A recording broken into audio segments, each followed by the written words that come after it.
Y'all gonna get enough of not handling y'all business when the business supposed to be handled the first time. In a world of glitz and glam, flashing lights and screaming fans, most people are unaware of the war that rages behind the scenes. And that war includes your favorite artist and your favorite songs. This is The Dark Side of Songwriting. Hosted by Nayim Edwards. Welcome to The Dark Side of Songwriting. My name is Nayim Edwards. I am your host, and today let's talk about FNF and what the fuck happened behind the scenes of this song in the war that is still ongoing and probably will not be resolved for a little while. So, if you didn't know or you hadn't heard about how the producer and the artist, so the producer being Hitkidd and the artist obviously being GloRilla, they're having a legal battle over this song.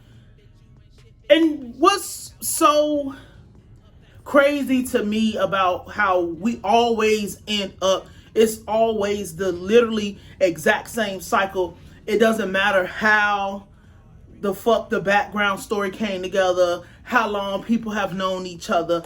Every time we get a hit song or something like that, if motherfuckers didn't handle their business how they were supposed to handle their business in the beginning, or make sure they set themselves up to protect themselves and protect their property or whatever, we always end up back here.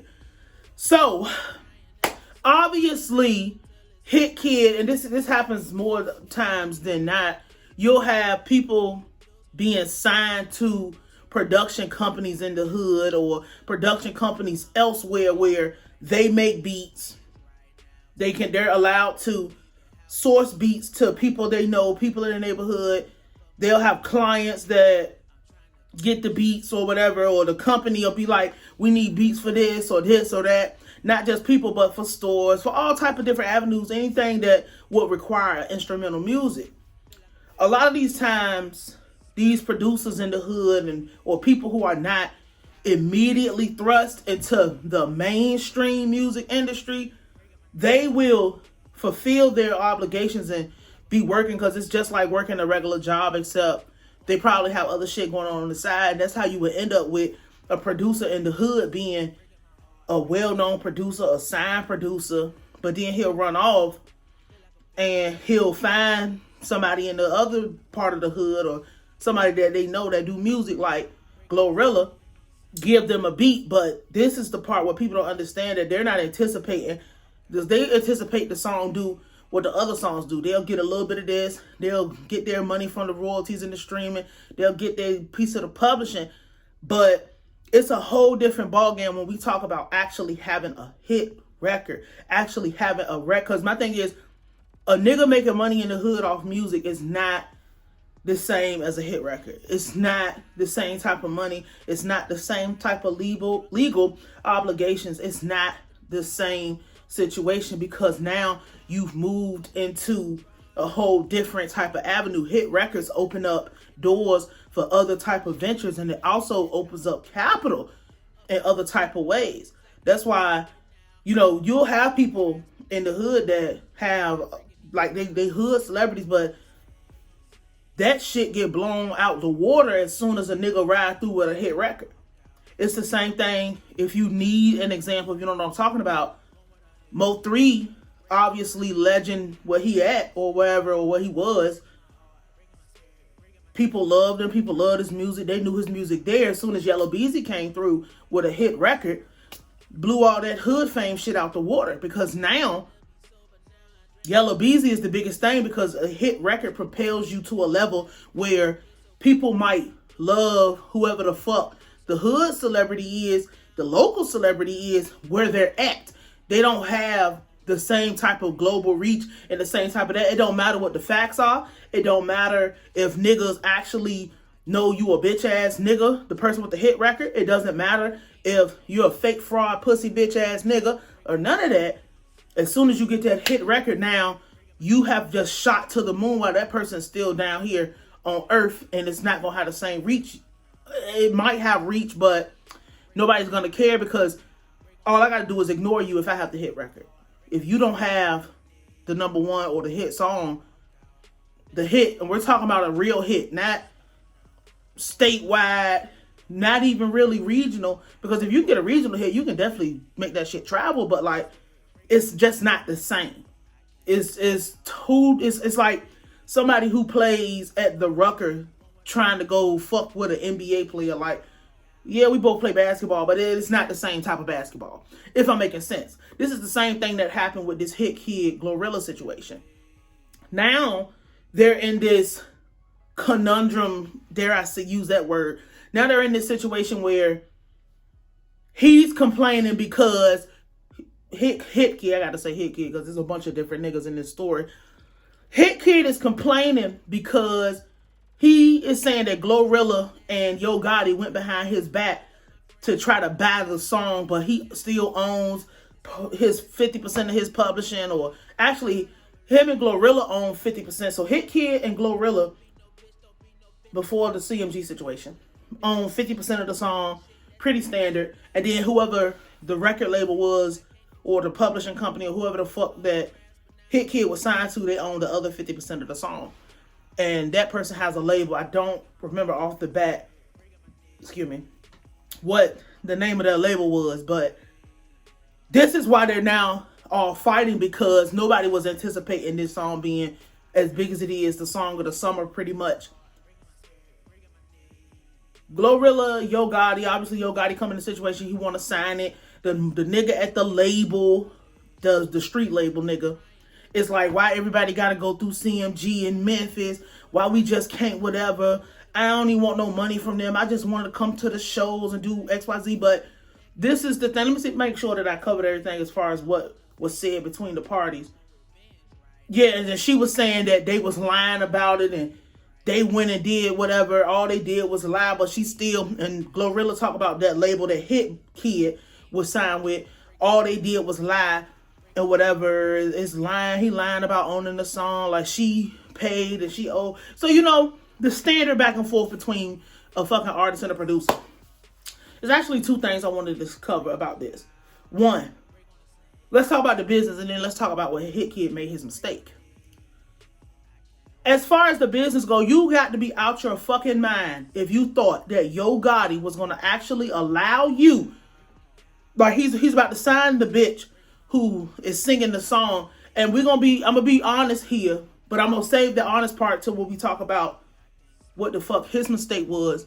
But you thought that a major label was gonna actually allow you to retain your portion of whatever the music was that you made when we have a hit record on the table. No. Like, no.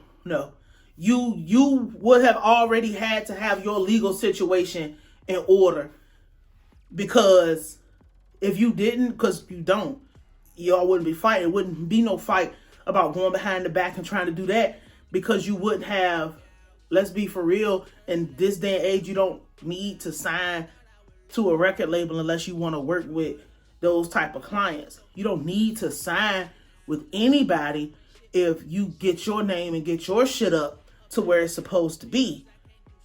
But you sign, so you're not the only person who has legal say in how your music is distributed or how your music is working. And it actually works that way with a lot of different stuff, but that's a whole different show about how that's actually digital scribology. We'll talk about that another time. But like, you gave up your rights to actually 100% speak on the behalf of the ownership of the beat that you made when you signed. So that's, Yo Gotti is not about to sit here and play. He's been around long enough and he's smart enough to know why would I want to divide the pie up this many ways and give you or whatever. And it's funny because GloRilla says she hasn't even made no money from FNF. Hitkidd was making all the money. She never got no money from it. She only started to make money from the song when Yo Gotti came in the picture, gave her advance, which niggas now, as soon as a motherfucker get mad at you, they want to throw out, and you signed all your masters over to him. What masters, bro? She didn't have no fucking, what music did she have that was making any money? If we're talking about masters, but the thing is, how to get the fuck out of that is just make money. make money and your music generate enough money to pay that back, now you can make some money, which, being that she has a hit record, I'm 100% sure that she has already made her money back from that song, because it's still being played and it's going to be licensed, and it's going to be, it's one of those songs where at this point it's transcended gender in a way.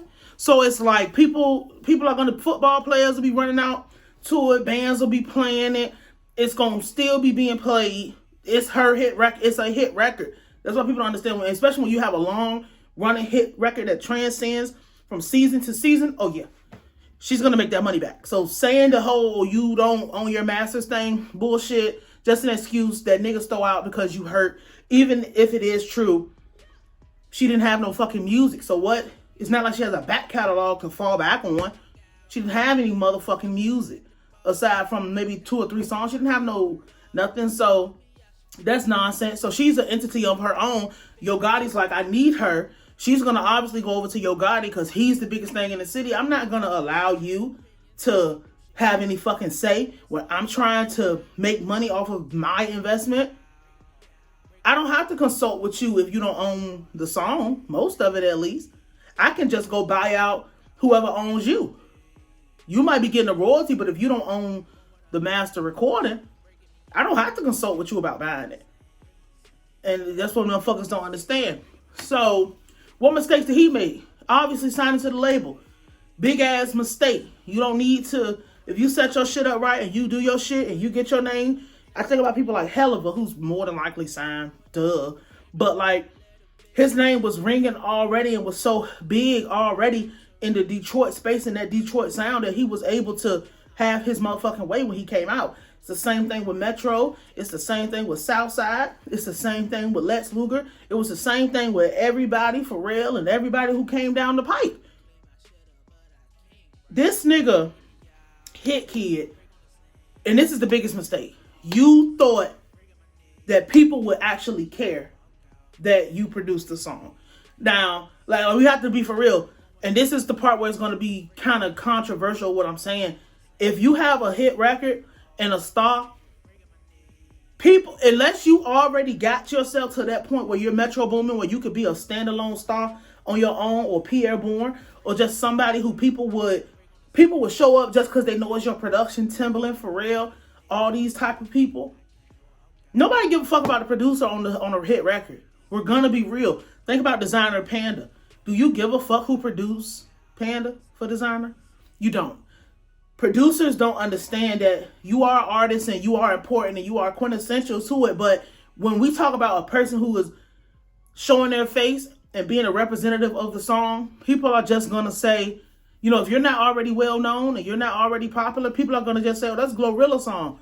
Niggas don't even say GloRilla and Hitkidd, fuck nigga free. You try to put your name on it like you was an artist, and that's understood, but we don't know you. As far as the world know the song, but we don't know you. We don't even know what you look like.